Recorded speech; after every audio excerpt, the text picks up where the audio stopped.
memang harus ditinjau kembali ya kebijakan pemerintah, karena menurut saya jangan sampai pemerintah kan sudah mengalami defisit yang cukup besar di Februari ini terhadap pajak ya kan.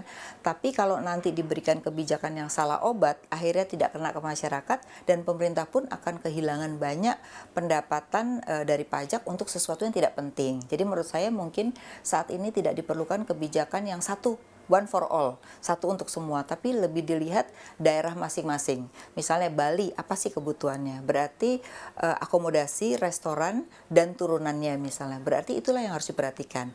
Nah, siapa yang diperhatikan? Mungkin bukan pengusahanya, tapi dampak terhadap karyawannya, dampak kepada UMKM-nya gitu. Jadi menurut saya mungkin di sini dibutuhkan satu kebijakan yang tidak satu untuk semua, itu satu. Nah, yang kedua ini yang mungkin akan terjadi di April. Mestinya dari sekarang sudah ditanya kepada para pengusaha, kira-kira sampai kapan mereka produksinya itu bisa berjalan. Setelah itu, apa yang mereka hadapi. Berarti yang harus kita pikirkan adalah karyawannya yang paling berdampak duluan gitu.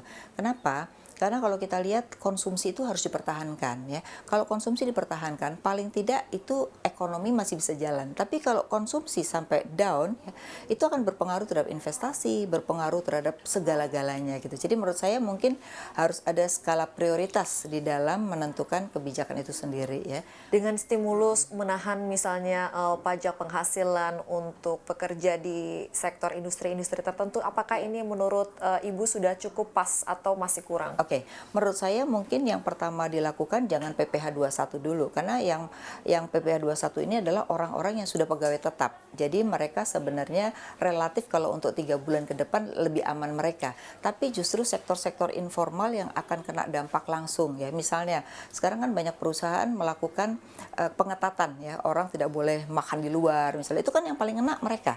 Nah, inilah yang sebenarnya menurut saya perlu diperhatikan. Sektor informal tetapi pengaruhnya cukup signifikan ya, apalagi Pak Gubernur BI kan mengatakan UKM kita dan informal kita kan paling besar. Nah, jadi itulah yang sebenarnya menurut saya perlu dilakukan stimulus-stimulus kepada sektor informal. Nah, yang formal menurut saya mungkin nanti setelah 6 bulan baru. Tapi kalau sekarang saya rasa tidak tepat kalau mereka yang menjadi prioritas. Harus gitu. ada prioritas berarti ya Bu, Setuju. seperti yang Prioritas. Ibu katakan tadi. Kalau misalnya pemberian restrukturisasi utang untuk UMKM, apakah sudah tepat? Oke, menurut saya gini, sekarang tidak bisa juga satu untuk semua, karena sekarang kan kebijakannya adalah 10 miliar ke bawah kan. Tapi harus dilihat bahwa industri yang paling kena dampak itu adalah industri yang besar-besar. Nah, kalau hanya 10 M ke bawah, industri besar ini akan terjadi kredit macet dan tidak diberikan restrukturisasi, otomatis ini akan menggulung. Mereka mengatakan lebih bagus saya tutup kan. Nah, akibatnya apa? PHK-nya malah justru massal. Yang harus dilakukan justru untuk industri jangan membatasi angka, tetapi lebih melihat adalah kondisi masing-masing perusahaan. Itu yang saya bilang tadi, jangan mengeluarkan dulu kebijakan yang sifatnya terbuka. Karena apa? Ini akan juga mempengaruhi orang berperilaku moral hazard, ya kan? Yang orang tadinya nggak apa-apa, dia bilang, kita ikutan aja nih, ada program ini, begitu. Jadi menurut saya sih ini sebaiknya dikomunikasikan kepada perbankan, tetapi tidak perlu diumumkan, tetapi harus melihat situasi. Jadi menurut saya yang harus dilakukan adalah nanti perdagangan dan industri juga bakal kena. Jadi jangan melihat angka kreditnya, tetapi lebih bagus adalah melihat adalah yang benar-benar memang kena masalah corona, bukan karena perilaku dari manajemennya gitu. Jadi ini yang menurut saya harus dipilah-pilah. Maka saya usulkan sebenarnya kalau zaman tahun 98 itu ada BPPN gitu ya. Mungkin kita perlu seperti BPPN gitu ya, tapi ini khusus untuk corona.